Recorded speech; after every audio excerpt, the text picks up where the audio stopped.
హిందూ దేవాలయాల గురించి వైసీపీ అధినేత జగన్ మాట్లాడడం హాస్యాస్పదంగా ఉందని కదిరి ఎమ్మెల్యే కందికుంట వెంకటప్రసాద్ తెలిపారు. రాజకీయ పబ్బం కోసం తిరుపతి లడ్డు గురించి మాట్లాడుతున్నారని విమర్శలు చేశారు. చిన్నపాటి తోపులాటతో కదిరిలో తొక్కిసలాట జరిగింది వాస్తవమే అన్నారు.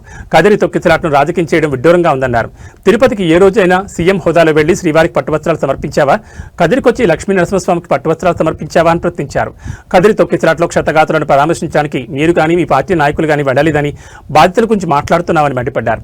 తొక్కిసలాటలో గాయపడిన వారికి ప్రభుత్వం నుంచి ఖచ్చితంగా నష్టపరిహారం ఇప్పిస్తామని, అలాగే వీలైతే వారి కుటుంబ సభ్యులకు ప్రభుత్వ ఉద్యోగం కూడా కల్పిస్తామని ఎమ్మెల్యే వెల్లడించారు. మిత్రులందరికీ కూడా నమస్కారం. ఈ రోజున మాజీ ముఖ్యమంత్రి జగన్మోహన్ రెడ్డి గారు పాత్రికేయుల సమావేశంలో హిందూ దేవాలయాల గురించి, ప్రభుత్వం హిందూ దేవాలయాల దగ్గర జరుగుతున్నటువంటి భద్రతా ఏర్పాట్ల గురించి, కల్తీ నెయ్యి గురించి మాట్లాడుతూ వచ్చినారు.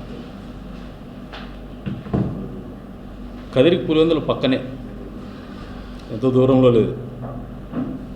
మామూలుగా బాబాయ్ అబ్బాయి సెంటిమెంట్ అనేది జగన్మోహన్ రెడ్డి గారికి బాగా అచ్చొచ్చినట్టు.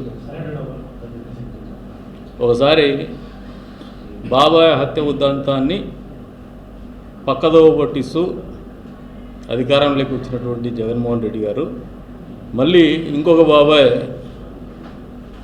టీటీడీ చైర్మన్గా విధులు నిర్వహించేటువంటిప్పుడు జరిగినటువంటి నెయ్యి కల్తీ వ్యవహారంలో మరొకసారి అబద్ధాలు మాట్లాడుతూ రాజకీయ పబ్బం గడుపుకోవాలనే ఆలోచనతోనే ఈ వ్యాఖ్యలు చేస్తాం. స్వయాన మీ బాబాయ్ గారు అయినటువంటి సుబ్బారెడ్డి గారు చైర్మన్ ఉన్నప్పుడు నెయ్యి కల్తీ జరిగిందని ఆయన ఒప్పుకుంటున్నాడు ఆన్ రికార్డ్. ఇది అన్డిస్ప్యూటెడ్. ఇంకా ఎవరిని మభ్యపెట్టాలని ప్రయత్నం చేస్తున్నారో జగన్మోహన్ రెడ్డి గారు ప్రజలకు సమాధానం చెప్పాల్సి ఉంది.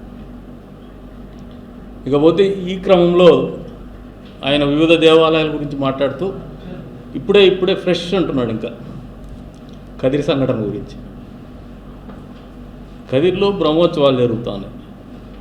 నిన్నటి రోజునే పాత్రికేయ మిత్రులతో రాజకీయాలు మాట్లాడకూడదనే ఉద్దేశం గత 13-14 రోజులుగా చాలా విషయాలు మాట్లాడాల్సేటట్టు ఉన్నా కూడా మేము దాన్ని వాయిదా వేస్తూ వస్తాను. అందుకనే కదిరిలో ప్రెస్ మీట్ అనంతపురంలో పెడతాను. కదిరిలో జరిగినటువంటి సంఘటన నిన్న రథోత్సవం సందర్భంగా జరిగినటువంటి చిన్నపాటి తొక్కిసలాట అనేది, అసలు జగన్మోహన్ రెడ్డి గారు కదిరి ఎప్పుడన్నా వచ్చి ముఖ్యమంత్రిగా ఉన్నప్పుడు, మీరు కానీ అధికారంలో ఉన్నప్పుడు ముఖ్యమంత్రి హోదాలో పక్కనే 28 కిలోమీటర్ల దూరంలో ఉన్నారు. ముఖ్యమంత్రి హోదాలో ఎప్పుడైనా కదిరిని సందర్శించినారు? పలుమార్లు మీరు కానీ మీ వైపు కానీ అక్కడ పోతారు. కానీ కదిరి దేవాలయాన్ని కానీ, కదిరి పట్టణాన్ని కానీ, కదిరి నియోజకవర్గాన్ని కానీ మీరు సందర్శించినటువంటి దాఖలాలు లేవు. మళ్ళీ హిందూ దేవాలయాల గురించి మాట్లాడే హక్కు మీకుందా లేదా అని ఒక ప్రశ్న మీకు సంధిస్తా ఉన్నాం. కనీసము పట్టు వస్త్రాలు సమర్పించేటప్పుడు భార్య సమేతంగా పోలేనటువంటి మీరు హిందూ దేవాలయాల గురించి, హిందూ ధర్మం గురించి, హిందూ దేవాలయ పరిరక్షణ గురించి మాట్లాడడం అనేది నిజంగా హాస్యాస్పదం. ఇది జగన్మోహన్ రెడ్డి గారు పక్కనే ఉన్నా కూడా ఏ రోజైనా కదిరి లక్ష్మీ నరసింహస్వామి గారి దేవస్థానానికి మీ వైపు నుంచి మీరు చేసిండేది ఏదైనా ఒక నయా పైసా ఉందా? స్పష్టంగా ప్రశ్నిస్తాను. కదిరి నరసింహస్వామికి ప్రభుత్వం తరపున పట్టు వస్త్రాలు ఇచ్చేటువంటి జీవో ఇష్యూ చేసిండేది చంద్రబాబు నాయుడు గారు. మీ వాటా ఏమీ లేదు. దేవస్థానం ఆదాయం 80 లక్షలు ఉంటే 11,50 లక్షల రూపాయలకు తీసుకొచ్చేసి మీకు అప్పచెప్పితే 5 సంవత్సరాల కాలంలో దాన్ని 13.5 కోటికి తెచ్చుతారు. కానీ మీరు చేయగలిగింది కూడా అంతకంటే ఎక్కువేం లేదు. మళ్ళీ ఈ 20 నెలల కాలంలో 4 కోట్ల ఆదాయాన్ని పెంచినాం. మేము 18 కోట్లకు తీసుకొచ్చినాం.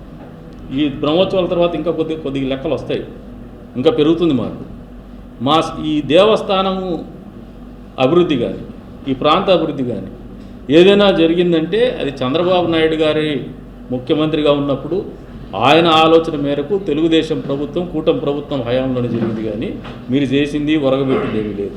కేవలము రాజకీయ లబ్ధి కోసం